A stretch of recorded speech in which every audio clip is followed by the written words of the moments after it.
Hello and welcome to my weekly meta review for standard, best of one, best of three, and every once in a while a budget deck.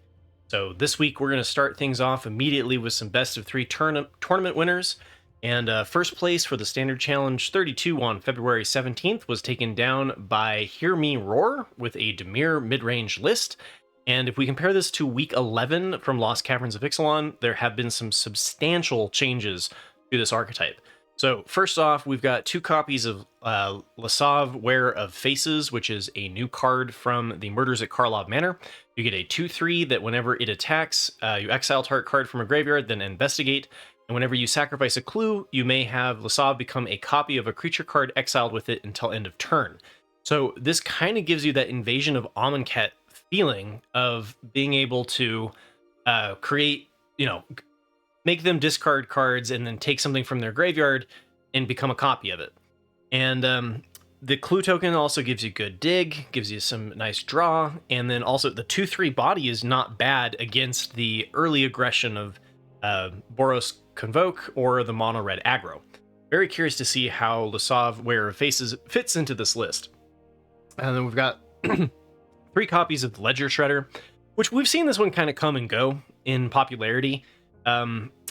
It's a nice body. I think this is especially good against the Boros Convoke. I think, just anything to kind of slow them down as much as possible is good. And then it gives us a flyer like the Deep Cavern Bat that goes with the Gix's Yawgmoth Praetor along with the Spyglass Siren to kind of get in for evasive damage and continue to draw those cards. So we're ditching the 4 copies of the Fairy Mastermind as well as the 2 copies of the Urtai Resurrected. Those cards go well together because Urtai makes your opponent draw a card, and then you draw a card with them as well with the Fairy Mastermind. We're ditching the 4 copies of the Preacher of the Schism, and I'm not... that one's an interesting one to me because I think the Preacher of the Schism with the 2/4 is particularly nice for gumming up the board early. And then it does spawn 1/1 tokens with the bat tokens that can also help you chump. So interesting here. It does kind of speed up the tempo of the deck though. We're ditching 1 copy of the Shieldred the Apocalypse, so down to just 2 here for Shelly, and bringing in the 2 copies of the Invasion of Amonkhet. And this one is another one that I've seen more often in best of 1 than in best of 3. Kind of coming here and comes and goes. What's nice about this is being able to steal something like an Atraxa and put it in and out tempo your opponent's play by making them discard it and then choosing it to play. So curious to see how the Invasion of Amonkhet works. I know it is a little bit matchup dependent, but excited to see that. Bumping the cut down up to 3 copies and taking out 1 copy of the Subterranean Schooner, leaning a little bit less heavily into this. And I can get behind that change too, because this card doesn't block particularly well. I mean, it does at the beginning, but the problem with vehicles is they're not a body. And so if you're trying to be keep up with the go wide of Boros Convoke, then the Subterranean Schooner is kind of negatively affecting that. But being able to trigger Explorer on your invasive flyers is pretty good tempo-wise. We also have 1 copy of the Gix's Command, and this one is, the versatility of this is nice because you can either give something +1/+1, 2 +1/+1 counters and lifelink.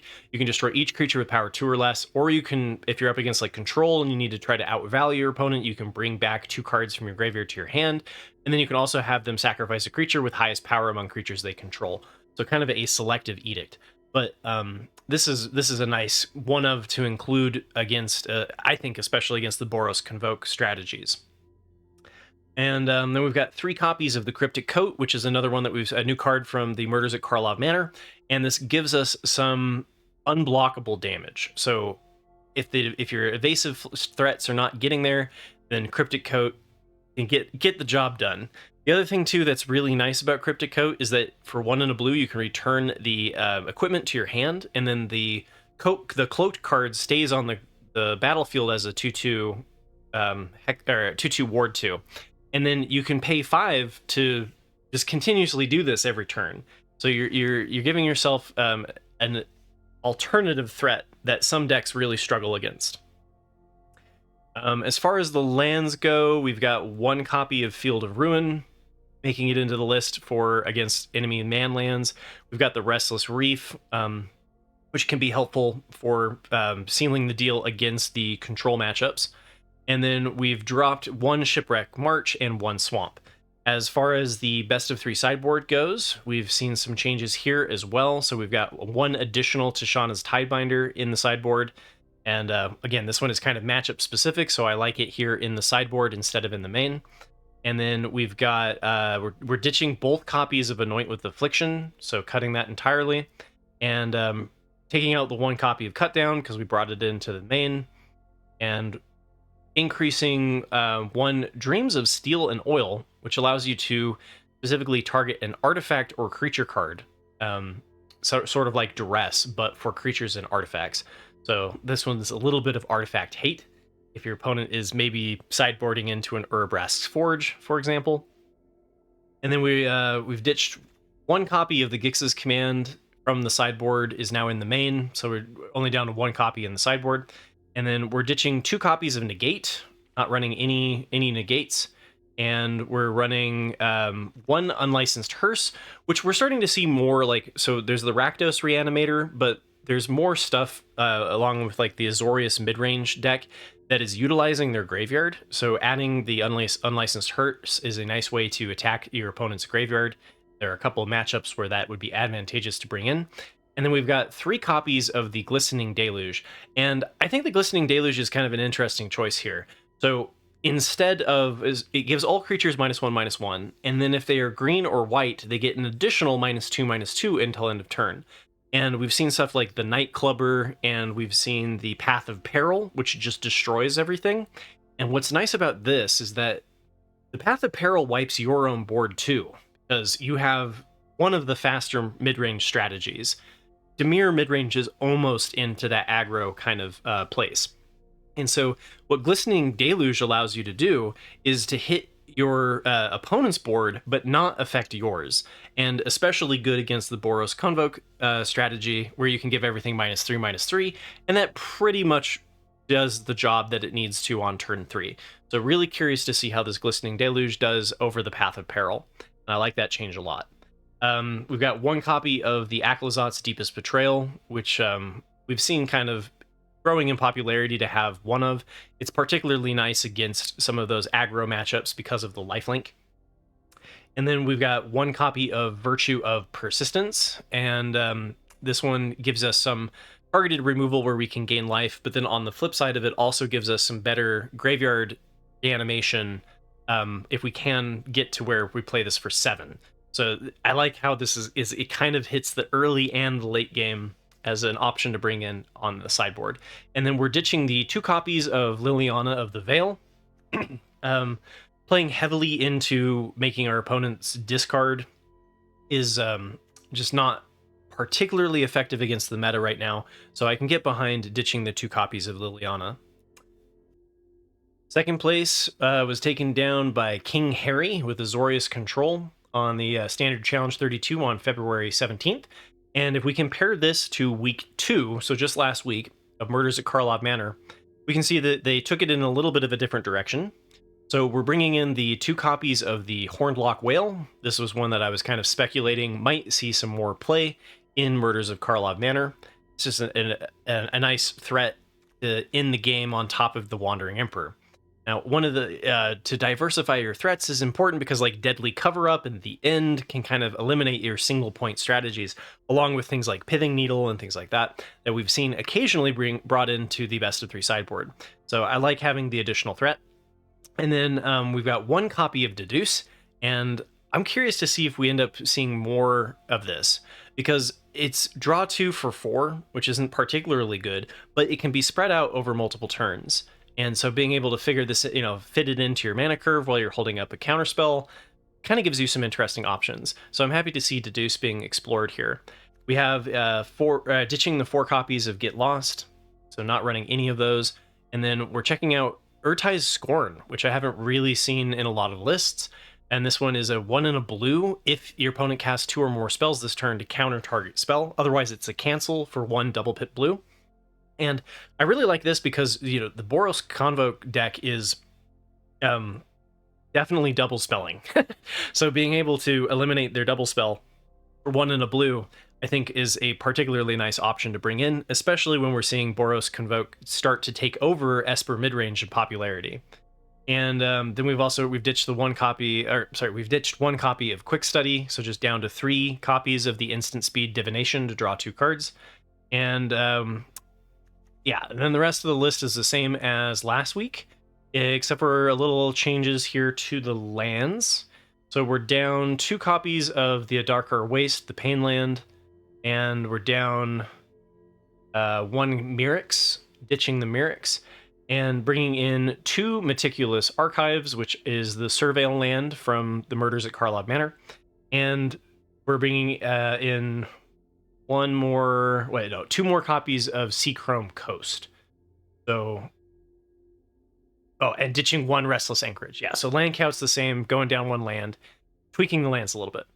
As far as the best of 3 sideboard goes, we're bringing in 2 copies of the Disdainful Stroke, and I still am not 100% sold on the Disdainful Stroke over Negate. It does allow you to hit creature spells that have a higher mana value, but when you're hitting the creature spells that have a higher mana value, then they can play like Cavern of Souls to protect their creatures. So I kind of think that a lot of times Negate just works better in this spot. I'd be curious what you think, though. If you think, like, please let me know in the comments below if you've been running Disdainful Stroke over Negate and why. Because that one's I've been looking at the data for my series on Fridays for best of 3 sideboard guides, and I'm still not 100% sold on Disdainful Stroke, but somebody could convince me otherwise. We're bringing in 2 copies of the Sunset Revelry and taking out 2 copies of the Chromehost Seed Shark. With the Hornlock Whale, we still have our threats are diversified there. And then we're cutting entirely the 4 copies of the Tishana's Tidebinder, so maybe not anticipating to bump into Domain as much, because that can just eliminate the Atraxa, and it's particularly good against the Rakdos midrange deck too. So kind of curious to see why they wonder what the thought process was on eliminating Tidebinder. But yeah, we're ditching the 3 copies of Negate, leaning towards the Disdainful Stroke instead. And then we're bringing in 2 copies of Jace, the Perfected Mind, which I think is really for the mirror match. I think that when you're up against control versus control, it's a very grindy match, and Jace allows us to go for a mill victory. And then bringing in 2 copies of Ezram Agency Thief, which I thought was pretty cool. This one is a big bomb that we got in, at least in Limited, it's a huge bomb, in Murders at Karlov Manor. You get a 5/5 flyer. Definitely have to be an Azorius, though, because the mana cost is ridiculous. But it comes in with 2 clue tokens, and then for 1 colorless, you can sacrifice an artifact to give it Vigilance, Lifelink, or Hexproof. So this can be a very difficult threat to remove from the board, and then the Lifelink can be really good at stabilizing. And then we've got 1 copy of Farewell, which gives us some of that graveyard hate. If we do come up against something that is relying on their graveyard, we can bring this in addition to or in replace of a Sunfall. And 3rd place for the Standard Challenge 32 on February 17th was taken down by Dormitian, playing a Domain list. And we see the 4 copies of the Trumpeting Carnosaur, which we were starting to see being explored at the end of Lost Caverns of Ixalan, and then kind of dropped again in the first couple weeks of Murders at Karlov Manor, and now it's back. And so we've seen these kind of come and go. Curious to see if this is going to stay for the long run. And we're ditching the 2 copies of the Wandering Emperor in the main, and bringing in Nissa, Ascended Animist. And we've kind of seen this change as well between the weeks of whether or not you're running Wandering Emperor or whether or not you're running Nissa. And Nissa allows you to give that +1/+1 and trample. So even if you're not heavily into a whole bunch of forests, giving everything that +1/+1 and trample works really nicely after a herd migration, where you're giving all of these things trample really helps push your damage through. So we're going with the Nissa route here. We're back up to 4 copies of Up the Beanstalk. In week 11 of Lost Caverns of Ixalan, we dipped down a little bit on that to 3. And that was partially because of how commonly you came up against Domain. This can actually be a negative card to have, because then it comes down to who is milling out who. But with there being less domain and more Boros Convoke, we go back into the 4 copies of Up the Beanstalk and bring in 2 copies of the Virtue of Persistence. This is another one that we saw early on. So if you go all the way back to Reed Duke's list, like Virtue of Persistence from Wild of Eldraine was a nice way to stabilize against early aggro because of being able to give something -3/-3 and gaining 2 life. So I think this helps stabilize against some of the early aggression in the best of 3 meta, and I do feel like with the best of 3 meta, the standard meta in general has just been speeding up since the murders at Karlov Manor. So I can get behind the 2 copies of Virtue of Persistence here.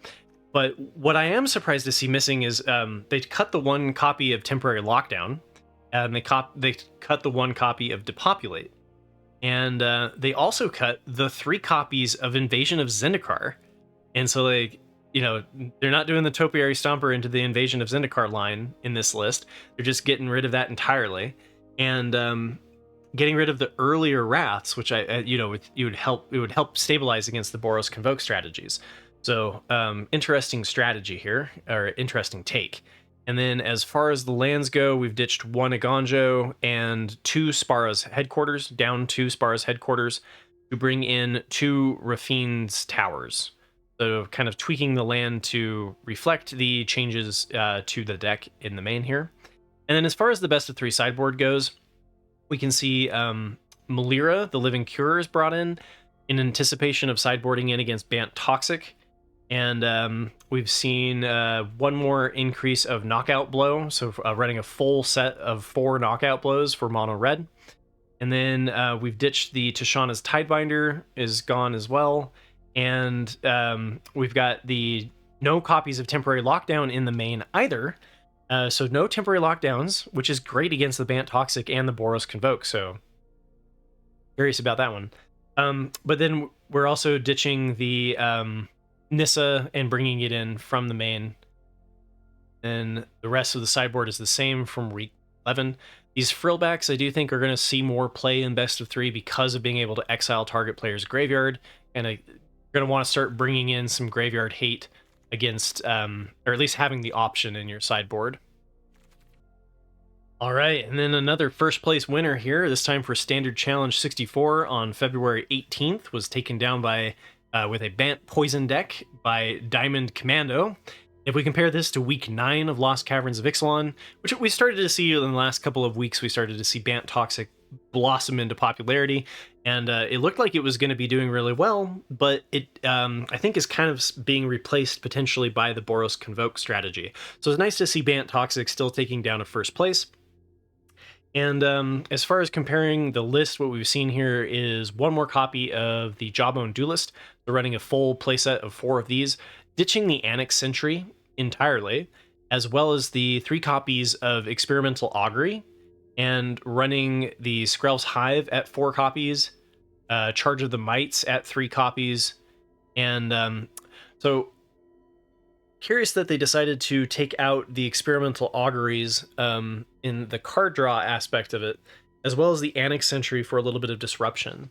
So curious take on that. And as far as the lands go, we've got Skrell's Hive, or sorry, a Darker Wastes. So bringing up the Darker Waste to a full copy of a full set of 4, and then we're cutting out a Gonjo and Mirix, 1 copy of Mirix from the list. So getting it just a little bit more blue, and bringing in a Razor Verge Thicket. So yeah, a little green-white land. So giving us a little bit more smoothing on the lands. As far as the best of 3 sideboard goes, curiously, we got Mirix in the sideboard. So if you're playing against if you're playing against a really grindy matchup, then you can bring in the Mirix. I thought was kind of interesting to see. Usually you don't see Mirix in the sideboard, so that was a different take. We're down 1 copy of the Charge of the Mites, as well as Destroy Evil. So only running 1 copy of the Destroy Evil, which was really brought in against the Esper midrange.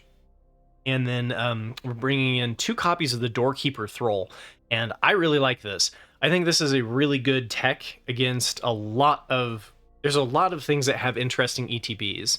So especially against Boros Convoke.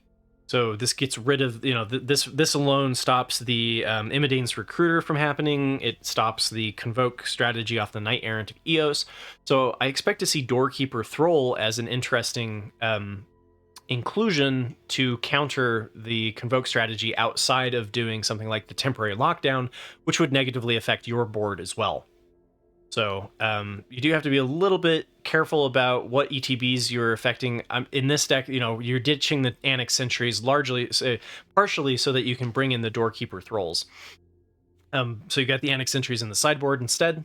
And then, let's see here. They're bringing out 2 Disdainful Strokes, keeping the Negate, which is what I kind of feel like the data suggests, right? So I don't know. They're taking out 1 copy of Negate too. So the list previously was running 3 Negates and 2 Disdainful Strokes, and that was just way too much against Domain and against Azorius Control, since this deck already does pretty well against that matchup. And then we're bringing out the Skrelv's Hive from the sideboard and just bringing it into the main, which this one's kind of play versus draw dependent. So some people like to set up their deck for the play and then sideboard into the draw once they have won the first match. And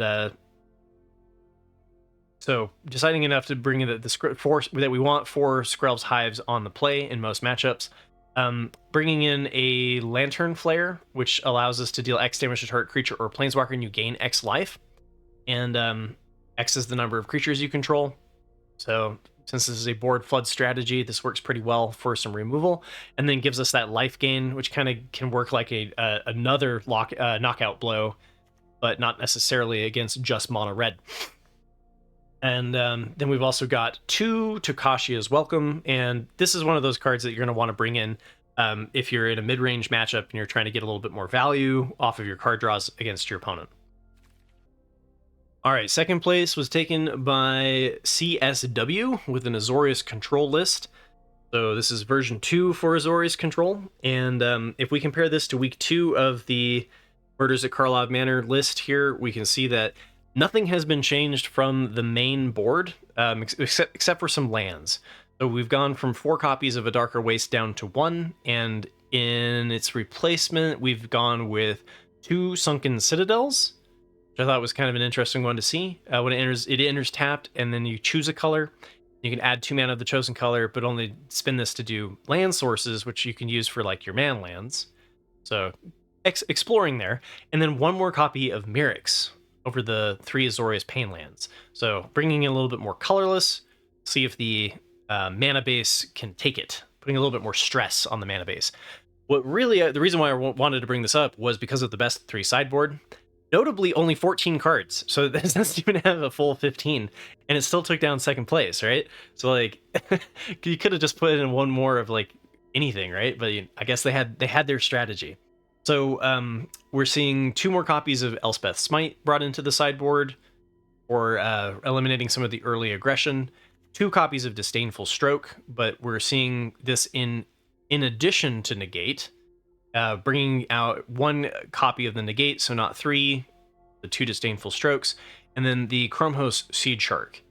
And bringing out 1 copy of the Chromehose Seed Shark, and bringing in 1 Cryptic Coat, which kind of gives us an additional win condition if they do have an answer for the Wandering Emperor. This further diversifies our threats from the Chromehose Seed Shark and gives us some unblockable damage, and just an annoying recurring threat. We're bringing out 2 copies of the Knockout Blow, so not anticipating seeing as much mono red, and bringing in 1 copy of the Realm Breaker, which is kind of like bringing in Jace. Gives us a nice way of beating the control matchup, or the mirror matchup. Could often go to mill, so we've got the Realm Breaker here. We're ditching the 4 copies of the Tishana's Tidebinder. So just across the board, we're seeing a lot of Tishana's Tidebinders being removed, and that might just be because of how poorly it does against the Boros Convoke strategy. And then we're bringing in 1 copy of the Farewell, which similarly gives us some of that graveyard hate. All right, third place, we got another Azorius Control list. So really, the Azorius Control was doing very well in the meta. And notably, we have not seen Boros Convoke yet, right? So the Dark Stream took down the Pizza Box tournament with the Boros Convoke strategy, running 3 War Leaders calls and 3 of the Case of the Gateway Express. And I do think that we're going to see further optimization of that list. I think their build is pretty nice, but I do think that we're going to see just like a slight evolution of it. I really like the Urabrask's Forge in the sideboard as well. But anyway, we haven't seen one take down the standard challenge yet. So the Dark Stream, you need to get on that. You need to take down the standard challenge on Moto. I'm waiting, and then I'll cover your list. But yeah, so for this one, we got a third copy of Azorius Control, took down third place, and this one's going in a slightly different direction than the other two. So this one is ditching the 4 copies of the Wandering Emperor, not running a single copy at all, and then we're bringing in 3 copies of Jace, the Perfected Mind. And so this is more set up to destroy the other Azorius Control decks than the other versions, which I think was kind of fun. We're ditching the 4 copies of the Get Lost, and we're bringing in the 4 copies of the Union of the Third Path, which allows us to draw a card, and then Gain Life can help us stabilize against early pressure. And we're bringing in 4 copies of the Depopulate, and not running the Temporary Lockdown, so leaning towards the Depopulate over the Temporary Lockdown, and running 1 copy of Sudden Setback, which I thought this was kind of fun. I want to know what they were bringing in the 1 copy of the Sudden Setback for. Curious to see that one in the list. And then we've got no copies of Farewell in the main, down 1 copy of the Darker Waste to a total of 3, and up 3 copies of Cavern of Souls, which is, I wonder if this is just to kind of pump fake our opponent, because we don't have any creatures. So you play this and you're like, oh, actually, no, I remember because of the sideboard. But anyway, yeah, this one, you can kind of like pretend, confuse your opponent here into thinking that you're more of the Azorius creature deck, and then end up being control. So they definitely had a strategy going into this, and so that is, it's a very fun one to analyze. We're down 1 Field of the Ruin and 1 Mirrex. So I almost spoiled it a little bit sooner than I meant to, but the Cavern of Souls are in here because you're going to name Angel after you sideboard. And this is so cool. I haven't seen this a whole lot, where you have a tricking your opponent, where you're one deck and then you sideboard into an entirely different deck. We've seen it obviously throughout the history of Magic. It's just been a long time since I've seen it in Standard. And so this was really cool to see Killa SUV's take on Azorius Control, and then being able to switch this entirely into Azorius Angels. So we've got 4 copies of Giada, Font of Hope. We've got 3 copies of the Errant in Giada, which is, they're all angels, they're all like flash flyers. And then we've got 4 copies of the Aurelia's Vindicator, which is one of the wonderful cards that we got at the Murders at Karlov Manor. And then we've got 2 copies of the Sanctuary Warden, which is a classic angel staple, and then 2 Steel Seraphs. So this one is playing some head games, right? Like you're playing against your opponent, you're trying to snag up against Azorius Control. They're thinking they're going into another really like grindy matchup, where your opponent's like, okay, I can sub out all of my stuff that's like, there's no creatures in this list, so I can get rid of all of my cut downs, I can get rid of all of my go for my throats and whatnot, and then you surprise them in game 2 by being an entirely different deck. So props to Killa SUV, you made my day. So I also like to cover best of 1 decks, and so that's what I'm going to be doing now. And the one problem that can occur in best of 1 is a little bit of stagnation because of the way that Arena uses the hand smoother. You kind of have a favoritism for abnormally low land counts. So like, for example, this list is running 20. It'd be hard to get away with this sort of curve in paper, but it's a little bit easier because of the way that Arena draws several hands at the beginning in best of 1. So because of that, there ends up being a tendency to lean towards aggro strategies in best of 1. And once the best aggro strategy has been figured out, it can kind of sit there and not really be anything else, right? So as far as like the best of 1 lists go, I'm going to be looking at Untapped for tracker data. And if we compare this to week 2 of Murders at Karlov Manor, we do see some changes to the mono red archetype as far as the number 1 spot. And so this one's running 1 copy of Shivan Devastator, dropping 1 copy of the Bloodthirsty Adversary, and bringing in 3 copies of the Charming Scoundrel. And these are all changes that we've seen throughout before. There's nothing new here. There's no new cards. We're dropping Godric is going back up to 3. Last week it was dropped down to 2. And dropping 1 copy of the Witchstalker's Frenzy, which is over here. And as far as the lands go, because we're going for an ultra low 20, we're not doing any Mishra's Foundries. We're dropping 1 Sokenzan as well, because we can't afford to have 2 copies of the legendary land in our hand. So this one is leaned fully into abusing the best of 1 hand smoother, and go get those dubs. All right, so the other issue that I sometimes bump into with best of 1 is kind of showcasing, like, so number 2, according to Untapped, is the Boros Convoke list that I covered in week 2 at Murders of Karlov Manor. Notably, it was not the one. It was not running any cases of the Gateway Express. It's possible that next week that sort of change to Boros Convoke list we'll start to see. Right, data tends to lag a little bit behind what we're seeing in best of 3. So Celestine Enchantments was number 3. It's the same list as week 2. Azorius Control was number 4. Same list as week 2. Azorius Life Gain, which I just covered for the 50 match summary, as well as the list I covered last week. Same list as week 2. So we're going to diversify a little bit here and look at some maybe tier 2 options, because you're going to bump into these on the ladder, maybe not as often as you will the 5 that I just mentioned, but I still like to know what they're doing, and I think that they can be fun to play, even if you're not playing like the best one on the meta or whatever. It can still be a fun deck, right? And so this week we're going to be looking at some other archetypes that I haven't covered for a little bit. So here we go. We've got Mono Black Aggro, and this one is, we've seen variations of the Mono Black Aggro. Nothing has really like gotten into the tier 1 area. Like this 1/1 Toxic Death Toucher for 1. We've got the Fairy Dream Thief here, a 1/1 flyer with Surveil 1. Notably, we aren't running the 1/1 that can then turn into a 2/2 and then into a 3/3 and then draw. And I'm blanking on the name right now. But we've got 3 copies of Cutdown. We've got the Deep Cavern Bat, Go for the Throat, Shieldred's Edict, Tenacious Underdog, give us a recurring threat, Lord Skitter to hate on our opponent's graveyard, 4 copies of the Preacher of the Schism, Gix.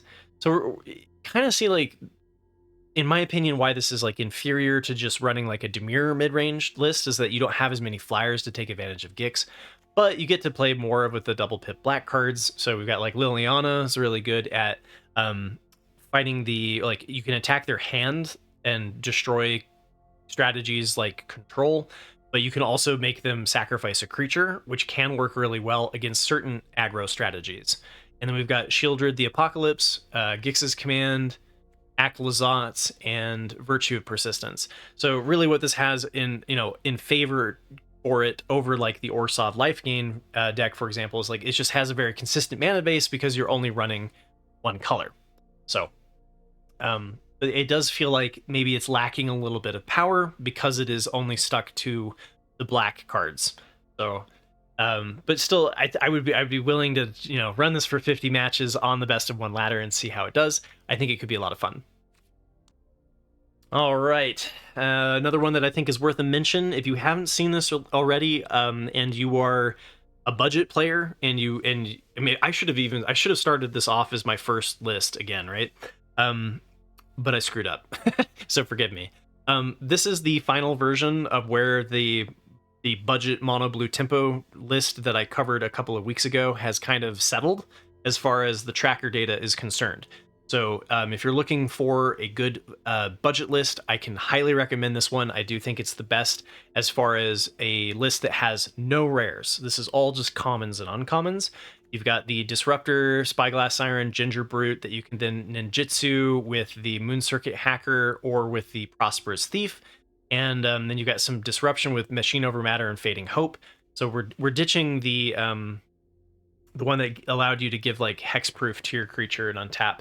But we've got the high-speed hover bike, which allows you to tap something, and then is also another good ninjutsu target because then you can bring it back and tap something again. You've got the Zoetic Glyph to turn your hover bike or your network disruptor, or, ginger brute that can't be blocked into a 5/4 that then discovers 3 when it dies. And what's really nice about the Zoetic Glyph is that if you are coming up against Sunfalls, everything gets exiled, and then the Zoetic Glyph triggers, and you're left with something on the board. And then you've got like the Unctus's Retrofitter, which can turn a map token off of your Spyglass Siren into a 4/4, or you can make your flyer into a 4/4, and it's a lot of fun. If you haven't checked it out, I highly recommend it. It's actually very good for a budget deck. All right, and then this one is Golgari Midrange, but it's not the Golgari Midrange that we're all used to. This is a new one. It should probably be called Golgari Roots, because this is like the Insidious Roots deck. So it's centered around this card. Creature tokens you control have tap, add 1 mana of any color, and then whenever 1 or more creature cards leave your graveyard, create a 0/1 green plant creature token, then put a +1/+1 counter on each plant that you control. So you're playing a bunch of cards that do really well from the graveyard. So like Ichor Drinker, you can exile to incubate 2. You can do the Rumblebelt Maverick to give something +1/+1. Then you're going to have some enablers to get like stuff into your graveyard. So you've got like Surveillors off of the Dream Thief. This surveils when it enters the battlefield as well. You got the Repossession to return cards that you've milled that you want, like your Insidious Roots. You've got the Snarling Gorehound, which triggers a Surveil every time that a creature with power 2 or less enters the battlefield, which you're leaning heavily on. You've got Harvester, which you can play from your graveyard by exiling it with Unearth. You've got Diabolic Intent, which allows you to go find your Insidious Roots. You've got the Undead Butler, that allows you to enable with the mill 3, and then when it dies, you can return target creature from your graveyard to your hand. You can kind of loop some of these. Then you got like the Aftermath Analyst, which allows you to also enable like the Butler to start the combo going. And then you've got Tyvar, 4 copies of Tyvar, which allow you to 1 enable through the mill 3 cards, and then you can return a creature card with mana value 2 or less from your graveyard to the battlefield. You can get additional value off of these things. And every single time that you're playing something from your graveyard, you're creating a massive army of plant tokens that just get bigger and bigger. So it's not been performing terribly on the best of 1 ladder, but if you haven't played it yet, it's not a particularly expensive deck outside of Tyvar. The rest of it is mostly uncommons and commons. There's a couple of rares, so Tyvar and the Diabolic Intent are the only rares. But it's a fun one, it's kind of like it's exploring a new strategy from the murders at Karlov Manor. And then last but not least, I have to cover Mono White Humans. It still does relatively well on the ladder until you get up into like Diamond and into Mythic, because then you start to see matchups that are not favorable for Mono White. If you're bumping into a whole bunch of Mono Red, though, Mono White generally does the job. And then once you get to like the top 100 of Mythic, it kind of flips back, and then everybody's playing Mono Red again.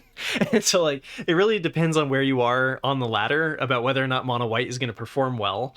But it is worth a mention, and it has been around for a while, and it is a tried and true method.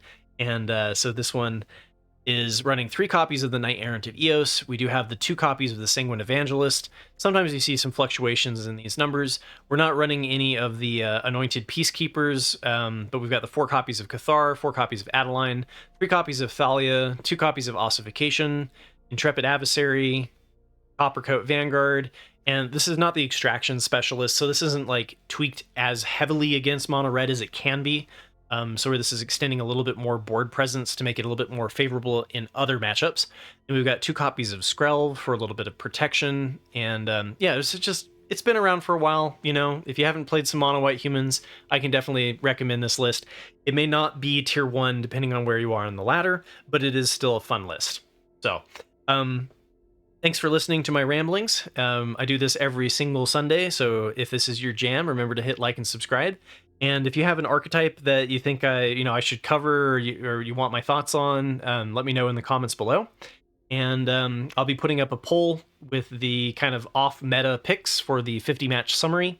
And yeah, thanks. Have a good day. And good luck with your matches, and maybe I'll see you on the ladder.